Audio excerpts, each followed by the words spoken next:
So Okay. myself, Shailesh Kumar, more than 16 experiences as SQL DB, MySQL and Postgres, little bit on Sybase, and I'm a technical interviewer since last 8 years. And yeah, this is my brief introduction. Okay, you can start from introduction and then we jump to the resume evaluation. Thank you. Okay, sure. So, I'm Aparna. My native is Tamil Nadu, Kanyakumari. So, I'm working in Ola for the past 1 year.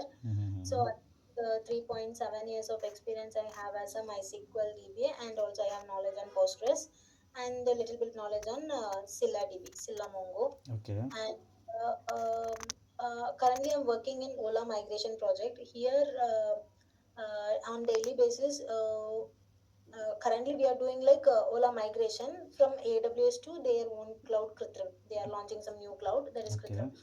So we are taking backup from existing AWS, and we are building parallel new servers in KCS, and we are doing that restoration, and we will do the replication, real-time replication, and um, a master to master replication in MySQL, Mm-hmm. cascading replication, one master, multiple slaves, one master, one slave, like different type of applications we are doing. And also in Postgres side, we are like same. We are taking backup and restore from the existing AWS server, and we are restoring in KCS. And here we don't have that much servers. Like we will do one primary and one standby application, and the weekly basis we will vacuum full, and daily we are doing vacuum for some of the high traffic server to reduce data bills. Mm-hmm. And coming from MySQL part, like for monitoring we are using Percona. If any issues arise, through that we can just check, and we will resolve the issues. And for Scylla, like same, we are adding nodes to the existing cluster, and we will build a new one more DC for Scylla servers, and we will we will add the nodes. It will take the data from existing servers. So these are all my day-to-day activities and my experience. Okay, so before going forward, may I know how much experience as a MySQL DBA and how much your Postgres DBA? For MySQL, my whole experience in MySQL only like 3.7 years. In Mm-hmm. that, nearly 1.5 years I have experience in Postgres. Okay, so how much rate yourself as a MySQL DB out of 5 and how much rate yourself as a Postgres DB out of 5? For MySQL, I can give 4.7. Mm-hmm. And for Postgres DB, I can give like 4. Okay, and how about the TSQL writing out of 5? How much you rate yourself writing queries? Queries I can, because I'm purely from database administration side, so I can Mm-hmm. give only 3. Okay, that's true. Basically, DB is very lazy to write TSQL. It's okay. Okay, so I seen your resume. Okay, and I think you are going to change in a year, right? Ah, So yeah, anything may I know that is relevant to project or how why you have decided to change this current project? yeah. Basically, actually, I'm working in Ola as a client. Mm-hmm. So my payroll company is different. So Nice. for migration project, they have hired me. So it Mm-hmm. is going to be an end Okay, in this so month. they hired So for your dust migration, right? yeah, yeah. So what are the roles assigned to you in the migration? For migration, I have handled MySQL and Postgre. Like Mm-hmm. for MySQL, we have nearly 500 to 600 servers. So Mm-hmm. in that, around 200 servers, I did migration. And for Postgres, we have around 50 servers. So that 50 servers also I did migration, like backup, restore, and replication, and what is that? Application switch and all I did. So Okay. this is my role. So while doing migration, what are the challenges you have faced? Can you just explain Um, some scenario you've done troubleshooting or something else? like for backup restore, first thing is backup. While backup restore, we have to have the connectivity between those two servers. So Nice. for Mm-hmm. that, we initially we don't have the connectivity. Then we checked with DevOps team, and they had a connectivity, and we did backup restore. And some of the times, like same parameter won't work in cases, like so that time we did some fine tuning and we made it. And the major issue is we got duplicated issues while doing that replication. So what we did is AWS as a master and cases as a one more master, and Mm-hmm. through that ID basis we did the application right. So Okay. that time we faced many duplication issues. So that first we will check that whether that is a DB issue. Mm-hmm. Then we give that offset parameters and all. So after that, application team also checked their end and they fixed that. So during that time, whatever the duplicate issue came, we just deleted the record from both ends. Not both ends. Where from the origin area, we just Mm-hmm. deleted that record, and we got cannot find record also. So like Mm-hmm. Go ahead. due to ID basis, sometimes from application end there is some conflicts. So the both odd and even numbers write it in the same phase. So again it is fixed. Then whatever the write is coming, it is having some issue. So that time we manually inserted the record. Okay, so how you find the duplicate entries? Any query you have written or any senior guy has done this? Like for duplicate entries, we took from binary logs, like which is the record. From that, we manually checked inside the server, Okay. and we just deleted it. We Okay. don't have any script for that because Mm-hmm. not more duplicate records. So Nice. Okay. So you have done some sorry, improvement in performance. So what you have done in regarding to performance? Sorry. so due to in performance side, majorly some queries are taking a long time to run. So Mm-hmm. because here some separate BA team is there, so they were running some queries like to generate record. It will Okay. be running more than 4 hours, 5 hours. So it will slow down the system. Mm-hmm. That time we will check the query and we will ask them to fine tune it from their end, and also we suggest them to create index based on their columns, like whichever they are using, like composite index or normal index. We will ask them to create. Mm-hmm. And if queries are running more time, we are checking from our end, like giving explain like it is going for full table scan, or it is using index, or it is how much rows it is scanning, like that and all we are checking. And we will give suggestion to them, like to fine tune the queries. Okay. So, and also for some tables having fragmentation, for that we will run optimize analyze in the uh, low low peak time. Okay. We see later basically. Okay. So I'm just reversing your resume. So you work on cross database, right? Cross platform also. Huh. So what you have done in cross migration, cross data center platform from MySQL to Postgres or any other RDBMS to Postgres or MySQL? Um, like cross platform, here that I didn't worked on much on that.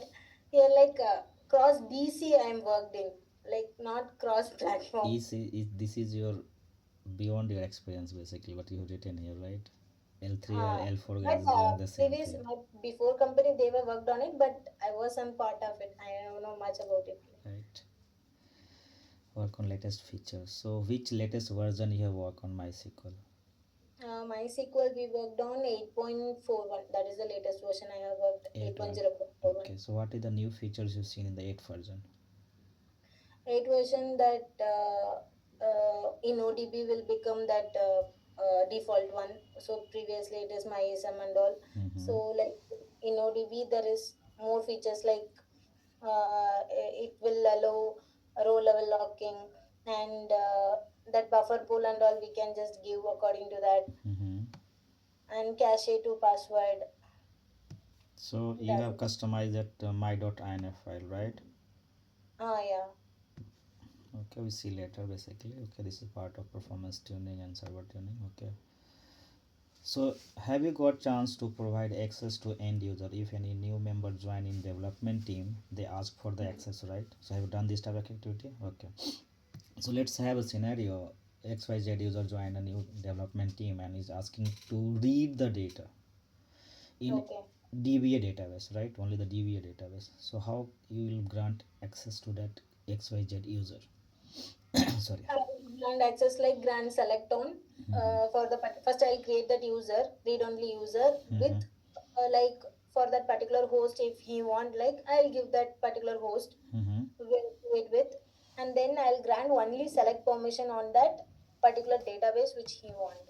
So I'm writing here user XYZ Okay. and DB name DBA. Okay, so can you write the steps? Like See, you got a chat here, right? I've sent a message. one second. Yeah. Uh, uh, So username XYZ, database name is DBA, and role needed to read the data, right? Only read the uh, data, read only, right? yeah, yeah. So, Mhm.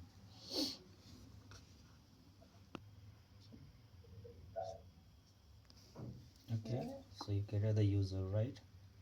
yeah. Okay, So grant select on particular database. that is DBA. Okay.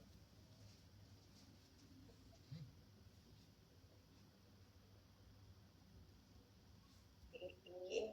Not for all the tables, right? Yeah, that is reading the database, right? Yeah, yeah.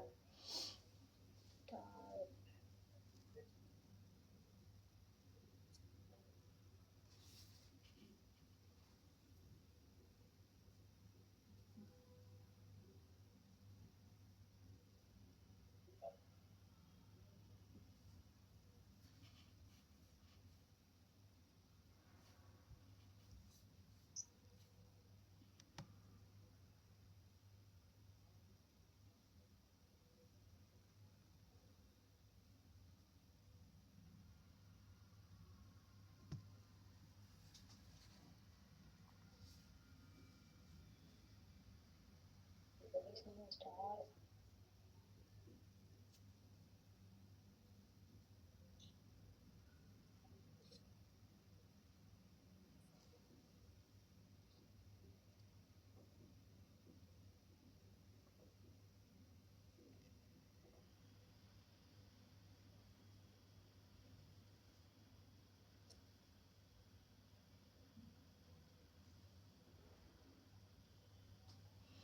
Ground select on. Okay,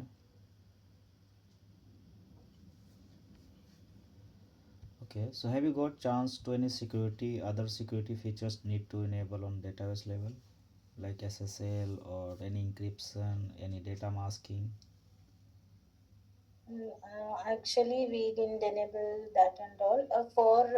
For safety features, we will like add that safe updates in MySQL, like because to Mm-hmm. avoid that bulk update or delete without air condition. Mm-hmm.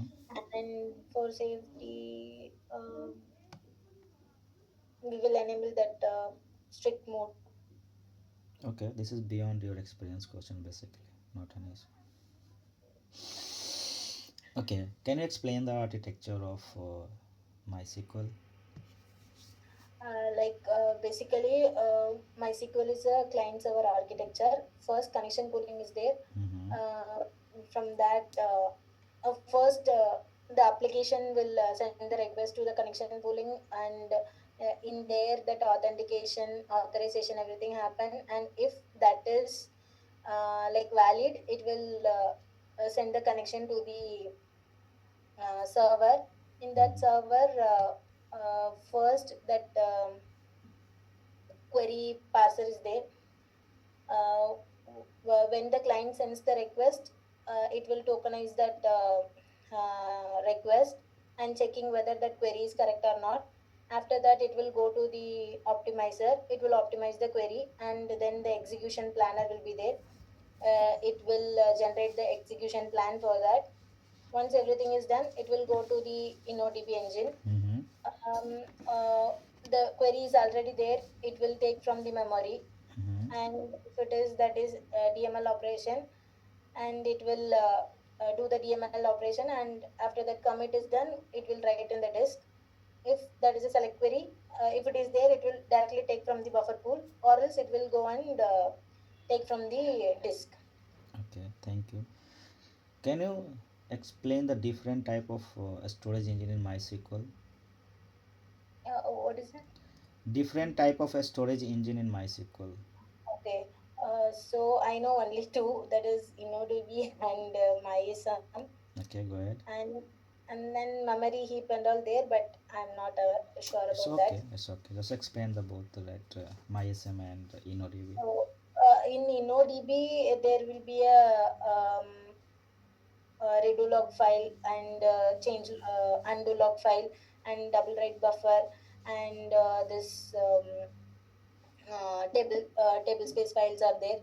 So once if any update operation or insert operation comes, it will write the data. It will do that operation in the memory, and for redo logs, it will take the copy. It will write everything in that redo log for recovery purpose. And in undo log, it will take one copy of previous data, whatever it is there, to uh, what is that, uh, to do the undo operation. And once commit is done, it will go and write it in the table space file on the disk. So this is what happened in the InnoDB. Mm-hmm. And for MyISM, I don't know that internal architecture, but MyISM is like for read heavy purpose. Okay. uh, and also, like if um, what we can say, if want to write anything in the table, it will log the whole table. But in InnoDB, we can just say like it will log only that row for some time. Okay. So it is locking the table, right? So what is this mechanism? Can you explain why it is taking lock on the table if anyone performing any activity on the database? Why? Because if someone is writing on the table, so the same time someone is reading, that may be possible. If let's see, like if me and you writing in the same time, means that data will be collapsed. It will be like first come first serve, like basis. Mm-hmm. So for it will not interrupt that write. For that, it is locking the table. If Okay. two people write at the same time, means it will be confusing. Okay. That's it. So can you explain the acid property? Acid property. Acid property is like A for atomicity. So um, uh, only one can write at a time. Mm-hmm. No, that is consistency. You can explain, just explain. Whatever you know, just explain basically, right? Oh, Very few yeah, yeah. people are going to explain this as acid property. They can answer too many things, but when we asking acid property, they are confused. How can they answer that one? But they are using that acid property. Every audience follow the acid property, right? Without this, Yeah. audience not work, right? You mean RDS? RDMMS, RDBMS, RDMS. yes. But Postgres is using acid properties, and MySQL also InnoDB Any is using RDMS acid. is using, right? Any RDMS is using. Oracle also using MySQL, SAP HANA, or sorry, DB2 and all, right? Too many things Yeah. there. Yeah, okay. So just So for explain. acid property, first is atomicity, then C stands for consistency, and I stands for isolation, and D for durability. So atomicity means like only one can write at a time. Like um, I studied it, but I forgot. Like one. I asked this question because previous question related to this transaction only, right? And every Uh, transactional databases follow the acid property basically, right? I got it now. Because atomicity is like once the transaction should complete, or else it should roll back. It should not be in between. Yes. So that is atomicity. Like consistency is like once the data is like committed, it should go and write in the disk. And for ID isolation, for every transaction should be logged, like because it should not meddle with each other. Like if I'm booking one ticket, it should be like a first come first serve, like that. Simple And example is for COVID-19. huh? COVID-19, that is COVID. isolation. Yeah, everybody isolated, right? Yeah. Next. And then for durability, Yeah. for durability, um, uh, for each and every record, it should go and write in the disk, and it should not be in between. Like for that, redo logs are there. If one transaction is committed and it is not written in the disk, means it will be there in redo logs. Once that crash recovery, while starting the service, that crash recovery read all these things, and it will go and write in the disk. That risk is less, like loss of data risk. So So what does it mean durable? durable. Um, If it is committed, means persist, it is persist in the disk, right? yeah, So you can use anywhere, anytime. yeah, correct, exactly. Okay. Yeah. Sorry. So you work on backup and recovery, right? Yes.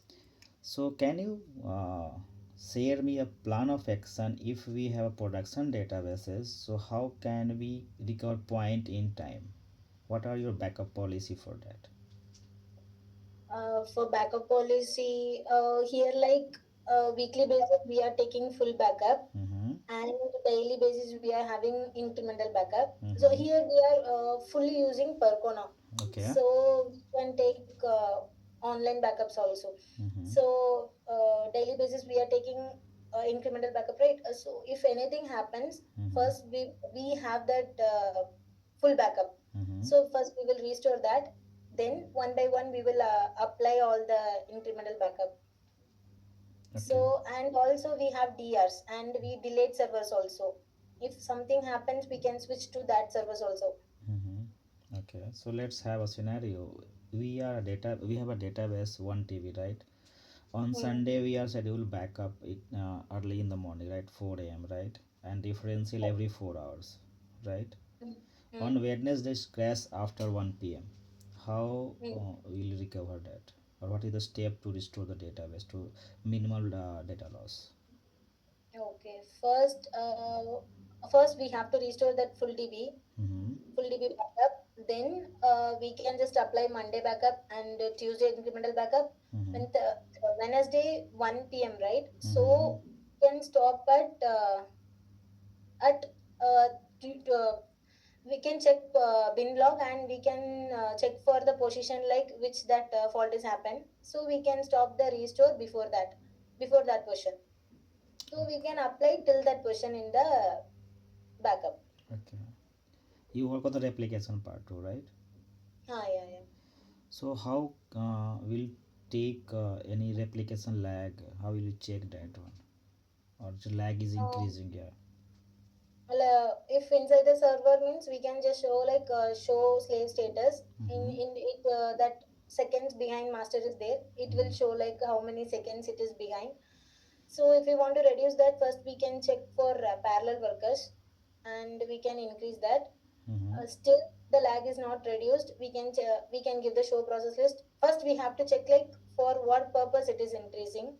So like any queries are running or any backup is running. So first we have to identify. Then we can increase the parallel threads. Still, it is not increased for particular time period. We can just enable that sync bin log equal to Mm-hmm. 0. Okay. Once lag is reduced, again we can enable to 1. Okay. If you get a call or message like server is running out of connections, what will you do? Out of connections. So we can check from our end, and we can just increase the max connections. How will you check that? What are the steps? That is, what are the command you fire? Or, We can check like select at max connections or show variables like max connections. It will show like how much is the max connection. Then we can check like show global status like thread connected. It will be showing like how many thread is connected. And if we give show global status like thread running means it will show like how much thread is running. Okay. We have a system database, right? System schema and information, sorry, performance schema, right? So can you differentiate between both system schema and information schema and performance schema? For information schema, we can check all the like metadata of the tables, like Mm-hmm. accounts and which tables and user details and all. Mm-hmm. In performance schema, we can check in performance schema only. Somewhere we can check accounts and long running queries and logs. Everything we have to check in performance schema. Okay. So how will you do performance monitoring in MySQL? Mm, Here we have like I have worked on a PMM, so Mm-hmm. in that we can check like any long running queries there or any memory issue, CPU issue, or any open tables are there. Like that we can check in PMM. That everything we can check in PMM. Or else we can enable that slow query log. From that slow query log we can check slow queries. Okay. If you execute that so engine InnoDB status, what will you get? In ODB status. There we can check like locking and transaction rollback. In ODBs, how effectively it is using. Mm-hmm. So like that and all we can check. Okay.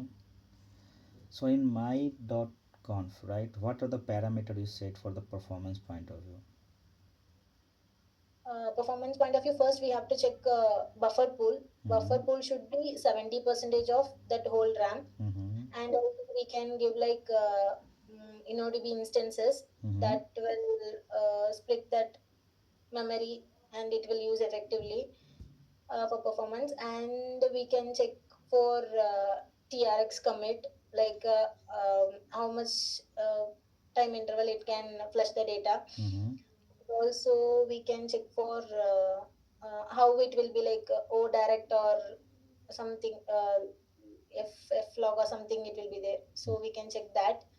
And mm, and max connections we have to give like according to that application container size. So Okay. What is the default isolation level of user defined database? isolation like that I'm not sure about it. Okay. Can you tell me what is that? That is read committed, read uncommitted, serializable, Okay. a snapshot, something like that. Okay. Okay.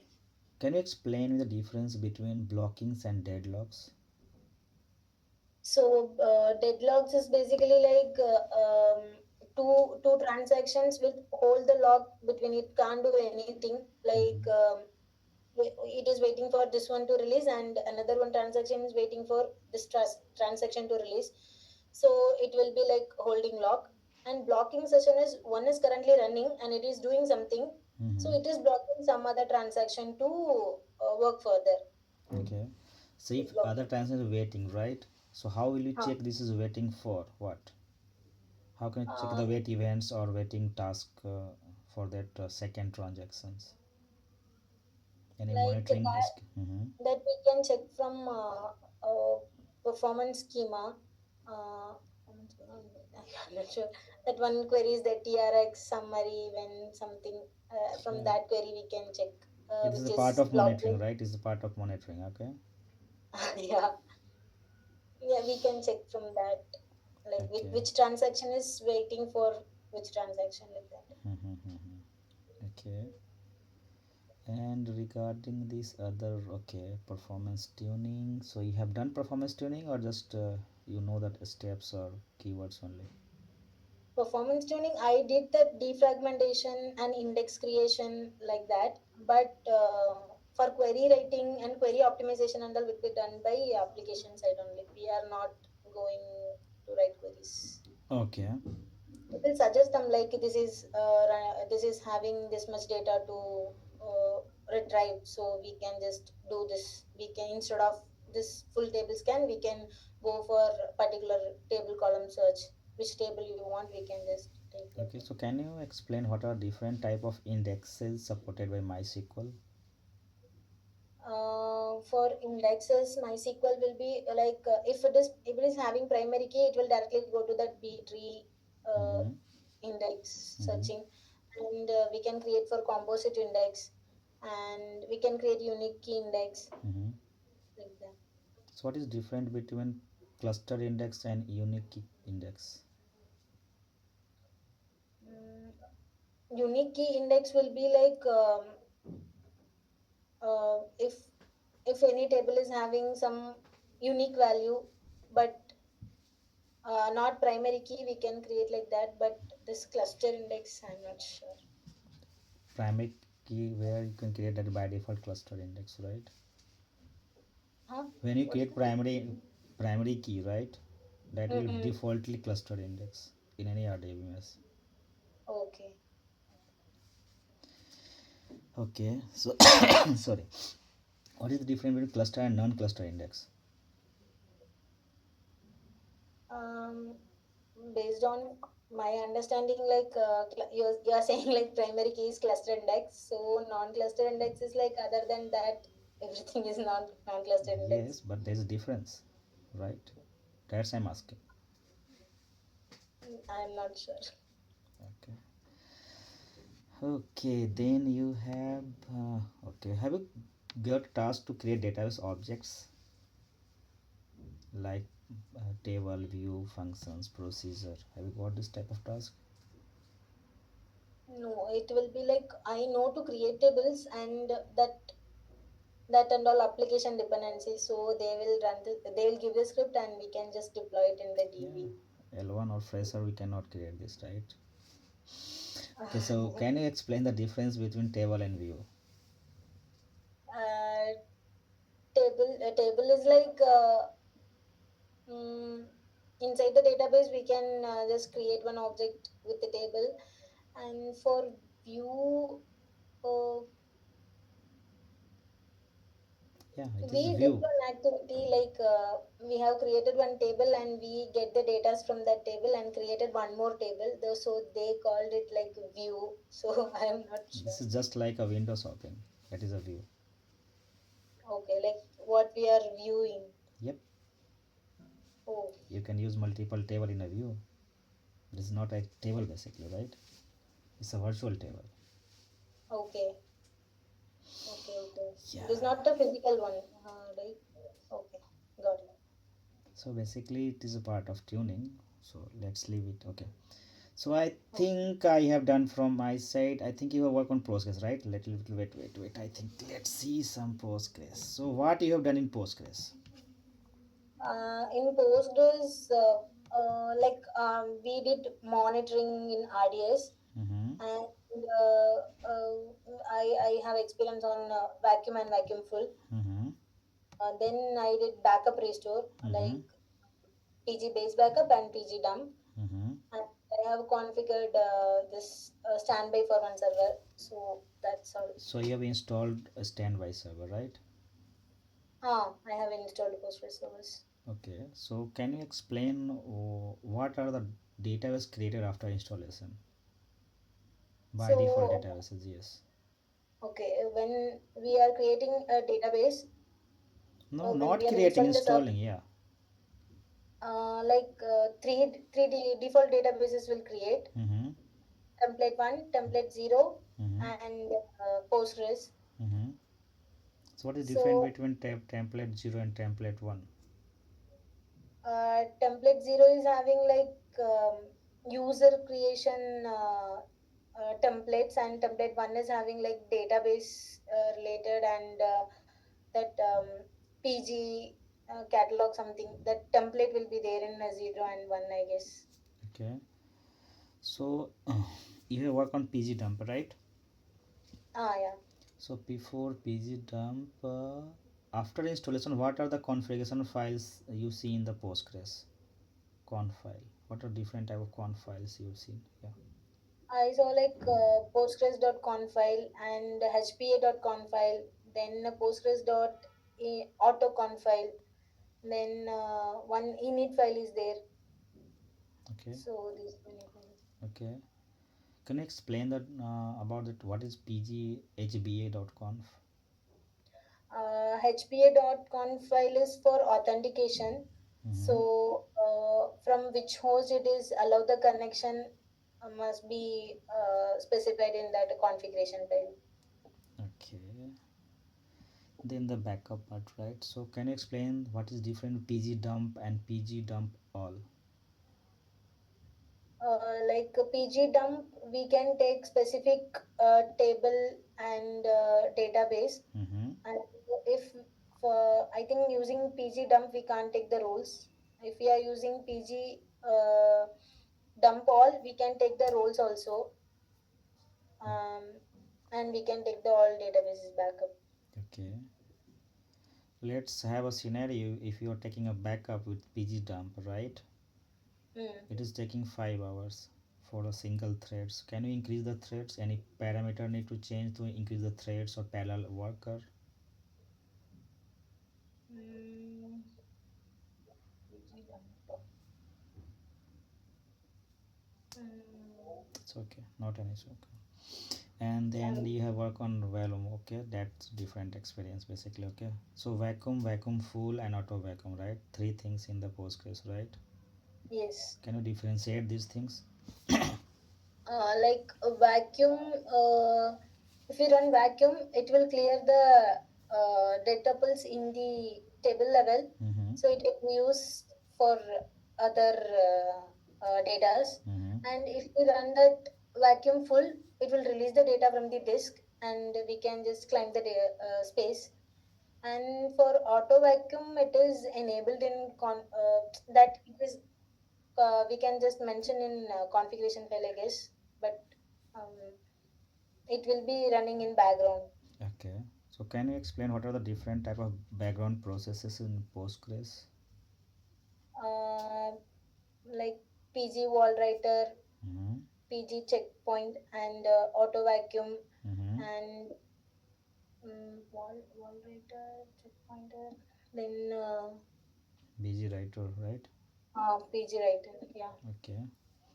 Have you got chance to restart or stop Postgres services?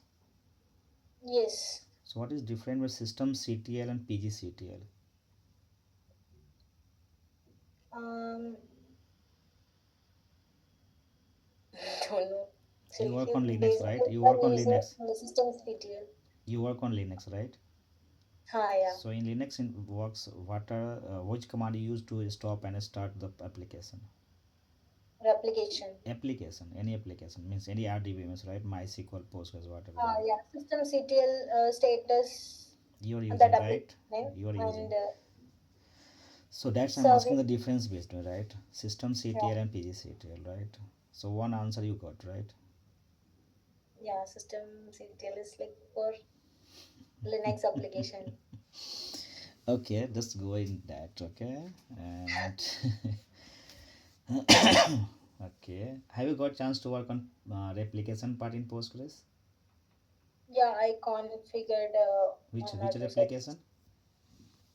Normal streaming replication. So what are the prerequisites for streaming replication? It should be same version, Mm-hmm. and um, yeah, it should be same version and same configuration. Okay. Any other than this? Then wall should be enabled. So you are doing replication, right? So if you are not enabling all the features, it will not work, no? Yeah. Okay, so you don't do query writing and all, so we are not going in deep. So I think I have done in the yeah, I have done from my side. Do you have any question? Okay. Do you have any question, or we can wrap this call here? So, how can you rate myself? Like, So rating is because, based on the technical questions, right? yeah, So I already asked how you rate yourself. You rated 4 out of 5, rated 3 out of 5. Then on basis of that, I have to evaluate and mark that one, right? Yeah. Simply. So you'll get a call or something after rating, right? It's a feedback form, and I will feed that. And from your side, you need to fill that one, right? This is the application, right? So you get a feedback from your side also for the interviewer, for the application, how we interacted with the application, how is the Okay. interview see this, right? So this type of feedback from your side, and I feed from technical round only, right? Okay. Anything else? Nothing. It's Okay. so. It's a Okay. well-known expression. Thank you so much. Okay, thank you. Bye bye. Have a nice day. Bye bye. You too. Thank you. Bye bye.